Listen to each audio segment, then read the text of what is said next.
The distress beacon pierced through the cosmic void like a dying star's last gasp.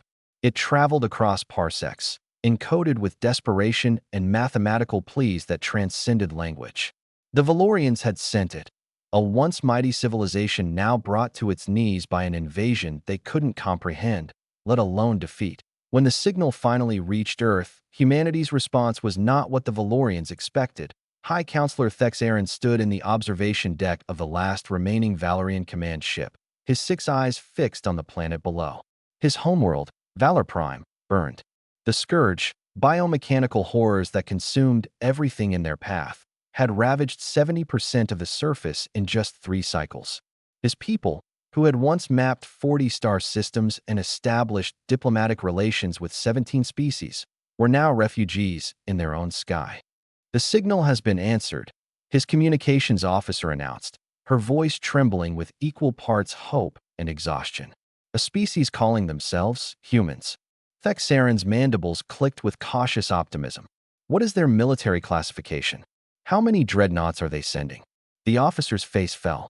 High Counselor, they're not sending warships. What? Thexarin turned sharply. Then what are they sending? They said, and I quote, "We're sending our creatures. They'll handle it." A heavy silence fell over the bridge. Creatures? What kind of civilization sent animals instead of soldiers? The Valorians had called for saviors, warriors, weapons of unimaginable power. Instead, they received what? Pets. But they had no choice. The Scourge was advancing, and hope, no matter how strange, was still hope. The human transport ship arrived within 2 planetary rotations, moving with a speed that impressed even the Valorian engineers. It was massive, roughly the size of a small moon, but it bore no obvious weapons. When it established orbit, Thexarin received a transmission that a human appeared on screen, bipedal, remarkably similar to several species in the galaxy, with expressive features and strange fur only on their head.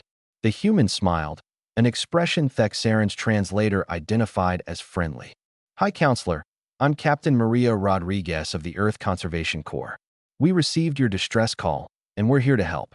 We're going to deploy our specialists now. Captain Rodriguez, Thexarin said carefully. Our scans show your ship contains no weapons, no soldiers. Only biological signatures. Many biological signatures. Maria's smile widened. That's right. We're deploying the Australian contingent first. They're perfect for this kind of situation. Before Thexarin could ask what that meant, the transport ship opened its massive cargo bay, and pods began descending toward Valor Prime's surface. The Scourge had established a primary hive in what was once the Valorian capital city. The biomechanical entities operated with mechanical precision, stripping resources and converting them into more Scourge units. They had encountered no significant resistance. The Valorian weapons barely scratched their armored carapaces. Then the pods landed. The first creatures to emerge were relatively small, no larger than a Valorian's hand.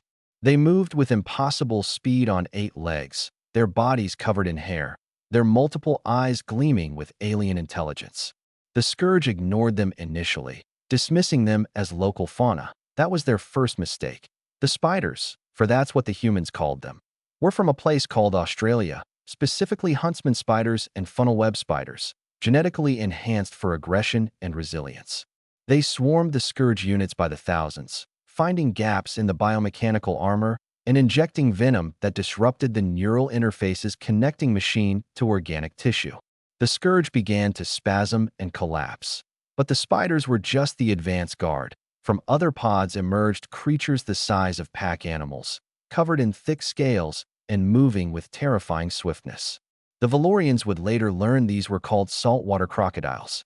They launched themselves at the Scourge with primal fury, their jaws exerting pressure that could crack the armored shells the Valorians' plasma weapons couldn't penetrate. Ancient predators met futuristic invaders, and the ancient predators were winning. Then came the cassowaries, massive flightless birds with razor-sharp talons and a disposition that could only be described as murderously territorial. They tore through Scourge ranks with savage efficiency, treating the biomechanical horrors like invasive species in their territory. High above, monitoring the deployment, Captain Rodriguez spoke into her comm, Australian contingent performing as expected. Deploying African Division. The African pods landed in the northern continent where the scourge had established secondary hives. What emerged defied Thexarin's understanding of tactical deployment. Elephants, massive, intelligent, and angry, formed the front line. Enhanced with neural implants that allowed them to coordinate with human handlers, they charged the scourge formations with the force of living tanks.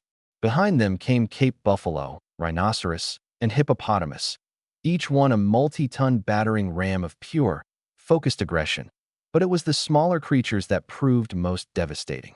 Honey badgers, enhanced with protective dermal plating, dove into scourge machinery with fearless abandon, ripping apart circuits and bioorganic components with teeth and claws that had been sharpened to cut through military-grade alloys. They didn't retreat, didn't hesitate, didn't stop. The human handlers had briefed the Valorians. Honey badgers don't care. They literally don't care. The phrase became a Valerian battle sea are wide eye in the skies. Eagles and hawks with enhanced vision and strength dove at scourge flying units, their talons upgraded with monomolecular edges that could slice through armor plating.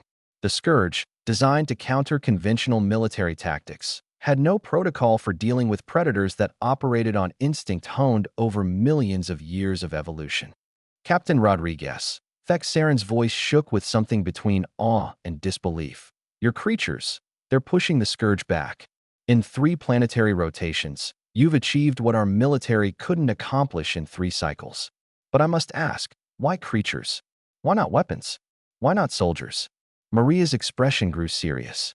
High Counselor, humans learned something important in our history. We spent millennia trying to conquer nature, trying to dominate the other species on our planet. We drove many to extinction, disrupted ecosystems, nearly destroyed our own world. Then we realized we didn't need to conquer them. We needed to understand them, work with them, become guardians instead of conquerors. She gestured to the screens, showing the battle below. Every creature we've deployed evolved in Earth's most hostile environments. Australia's wildlife adapted to survive in one of the harshest continents.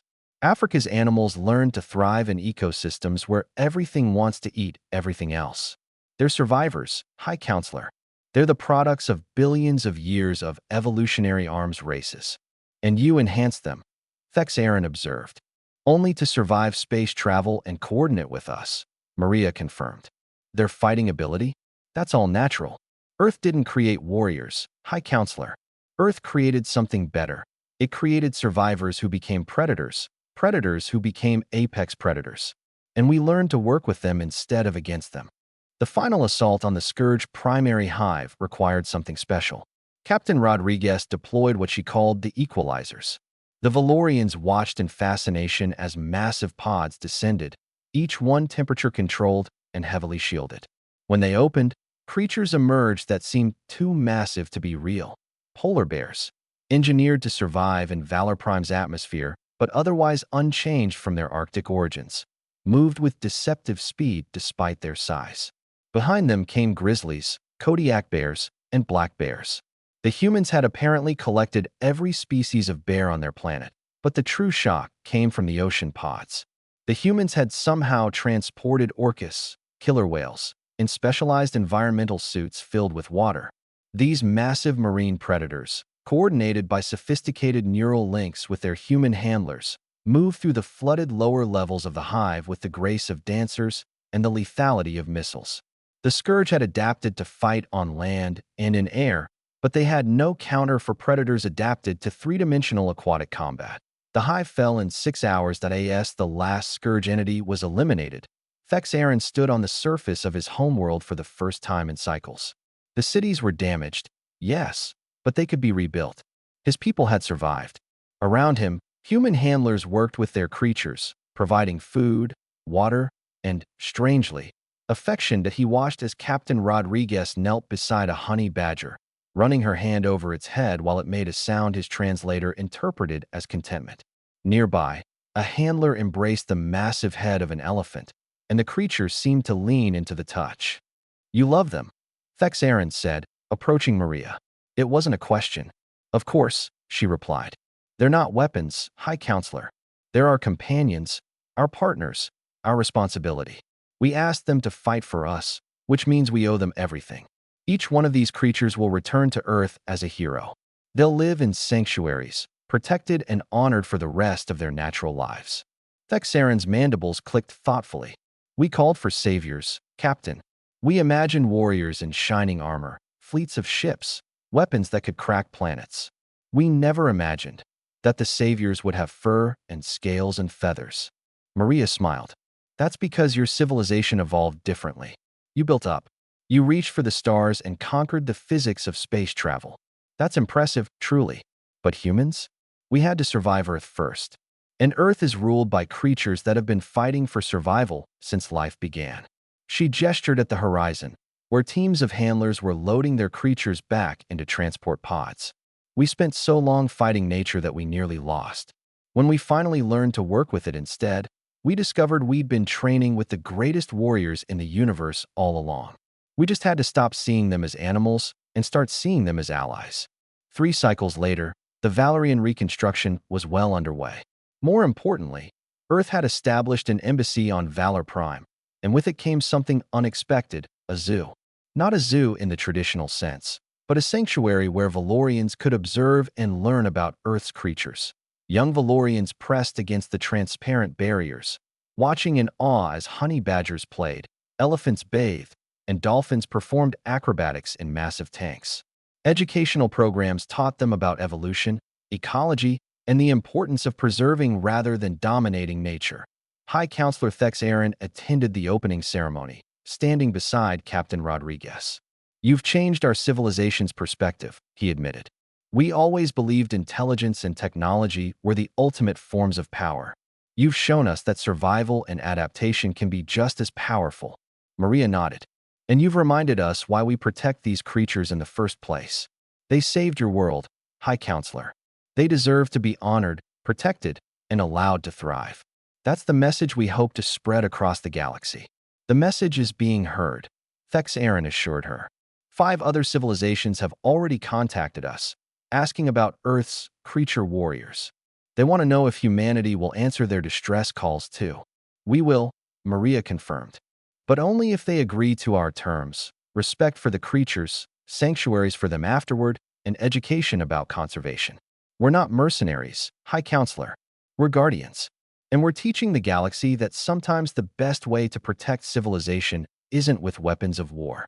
She smiled, watching a group of Valerian children squeal with delight as a trained dog performed tricks. Sometimes, you protect it with the creatures who've been protecting Earth for millions of years. The story of Valor Prime spread across the galaxy. Other species began to reconsider their relationships with their own planetary fauna. Conservation efforts expanded. Zoos became research centers. And slowly, the galaxy began to understand what humanity had learned through centuries of mistakes and redemption. The greatest warriors weren't always the ones with the biggest guns or the fastest ships.